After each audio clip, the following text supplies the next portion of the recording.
আমি দুর্গাপূজা অপেক্ষা করছিলাম তখন তারপর আমি গল্প করছিলাম তখন একটু দাঁড়োটা দিয়েছিলাম দুর্গাপূজা বলে দাঁড়োটা দিয়ে দাদা একটু সিঙ্গার করছিল এখানে বসে বসে তখন গল্প শোনা খেয়ে থাকো তো আমি দিয়ে কাম করতে আসলাম অনেকটি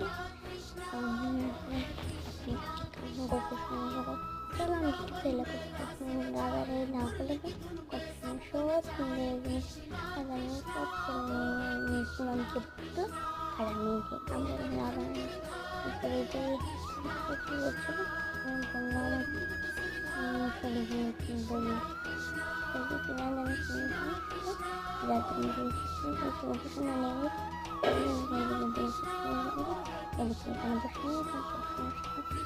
বক্তব্য মেনে গেলাম